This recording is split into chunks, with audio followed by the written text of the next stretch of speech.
Hey guys, what's up? This is Insanity, and I got another gameplay of Black Ops 3 on a PC.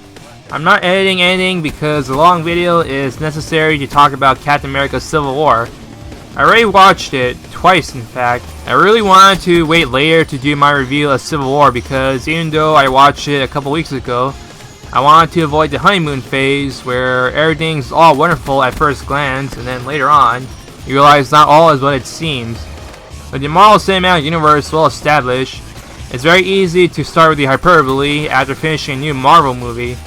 Oh, this movie is the greatest ever, and a movie like Civil War in particular received a ton of hype and got really good critical and financial reception. So I really wanted to avoid the honeymoon phase, and I watched Civil War before I watched it in theaters to do that. As a fan of the Marvel Cinematic Universe movies, I'm going to be as objective and honest as I possibly can. The short version is that Civil War is great. I have a real struggle deciding between Winter Soldier and Civil War, with Winter Soldier, the previous Captain America movie, being my favorite Marvel movie before Civil War, edging out Iron Man 1. I'll start off with the problems. The first one is that while Civil War does a really good job juggling a huge cast of characters, some characters are really just there for the action and setting up future appearances. Ant-Man, Hawkeye, and Spider-Man in particular are just there to fill the teams. Of course, they get good moments, but for Civil War, they built the concept around Team Iron Man versus Team Captain America, and the airport battle is the main action sequence showcasing this concept. So, in order to get a team, you obviously need to have a bunch of people, and some characters who don't have much screen time. Some of their inclusion is forced and not really necessary to tell the story of Civil War. Spider-Man is a very good example. He's actually dragged into the conflict by Tony. He doesn't really want to be there in the first place, but you don't really say no to Tony. And so his appearance is forced and he's not really vital to telling Civil War. But since Marvel recently got the rights to use Spidey in their movies, and Civil War, in the original Civil War comics, Spidey actually shows up there. It made sense for them to include him, and therefore they're going to use him now that they have him. So Spidey's not vital to telling the story of Civil War, but his inclusion makes sense in a way. But he doesn't really need to be in Civil War to tell its story. So he's pretty much just there to set up his movie coming out in 2017. Another problem involves one of the twists, which really isn't a twist for anyone who's watched Winter Soldier, and it involves a conveniently placed security camera in the middle of a specific road to record footage of the Winter Soldier killing Tony's parents, which means that if it wasn't there in the first place, the villain's plan of showing evidence of Bucky killing Tony's parents to Tony would not be possible. Speaking of the villain, the third problem is that the villain, Zemo, he very clearly subscribes to the Heath Ledger Joker from the Dark Knight school of plans that happen with coincidences and luck.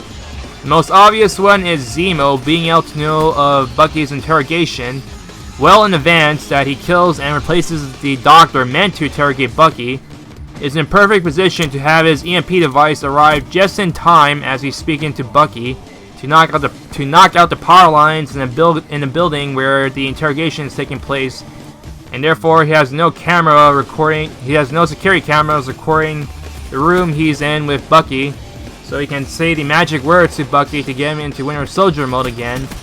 His motivations are also a rehash of other villain motivations. Revenge, which is something Tony had to deal with in Iron Man 2 and 3, and tearing the Avengers apart, which is something Loki and Ultron were trying to do in the Avengers movies. The fourth problem is Bucky. He hasn't been a fully well-rounded character after 3 movies. Other than being Cap's best friend since childhood who defended him from bullies and has his back, the only other thing you probably get from him is that he's the Winter Soldier. He's mostly a plot device in Civil War, and with Cap basing a lot of his actions around helping Bucky in the movie, if their relationship was fleshed out more to really give you the sense that they stick with each other through and through, there will be more weight to Cap's actions. As it stands, people think Cap trying to help Bucky is selfish and to the detriment of the people he's worked with, and that Cap is not really making rational, logical calls and judgment. So I think they really needed to flesh out Bucky as a character so that Cap's actions make sense. Those are the 4 main problems I had with Civil War. But otherwise, Civil War does so much right. I really appreciate Civil War for its ambition and for being entirely character driven. Even when the film clearly focuses on certain characters, despite having a large cast to work with, the others still had manageable or respectable roles to play, and the characters the film focuses on, they take actions that are logical and drive the plot forward, so that no one's acting out of character. So characters like Ant-Man, who aren't really focused on, and probably isn't doing a logical thing of breaking a law to help Cap, despite the fact that he just promised his daughter that he'll do good in his solo movie. Since he's not the main character and is pretty much there to have fun, his actions, even though they're not logical, they don't drive the plot forward, so it's not going to be a big deal. Of course, it'll be a big deal once Ant-Man and Wasp comes out, but that's not now. And a good example of logic testing is with Iron Man. He's pretty much a co-main with Captain America. There's a good amount of focus on him, and his actions are driven by being emotionally compromised and guilt-ridden. People wondered how Tony could possibly be a government lapdog in Civil War when he's told them to shove off in the previous movies. In fact, he never really is. The Accords seemingly created an ideological battle between Tony and Steve, but Tony doesn't really believe in his stance of being government-led so much as he sees it being necessary, and he actually undermines his position twice, bringing in Peter Parker to help him, despite him being a teenager and also him being essentially a vigilante, which means that he's already breaking the law. And Tony himself personally breaks the law to help Cap and Bucky when they're trying to stop Zemo from getting to the Winter Soldiers later on in the movie. So that given that Tony sometimes takes actions that are hypocritical of him, he technically is still behaving in character and not actually out of character at all. So they definitely did their best to make sure that the main characters, the ones that the film is focusing on, have sufficient motivations and take actions that make sense. While I mentioned the flaws of Zemo earlier, I actually liked him. The guy playing him, Daniel Bruhl, is a great actor, and I like the twist where he just wants the Winter Soldiers dead rather than unleashing them upon the world. He's the only villain who really succeeds or accomplishes his plans, but he also has this "was it really worth it in the end" face when he speaks to Black Panther and tries to kill himself in the end. That's certainly a far more interesting character villain than many of the Marvel villains in the movies so far. It's a good thing I enjoy watching the heroes so much, because Marvel movies are generally accused of having terrible villains, but they nail their heroes.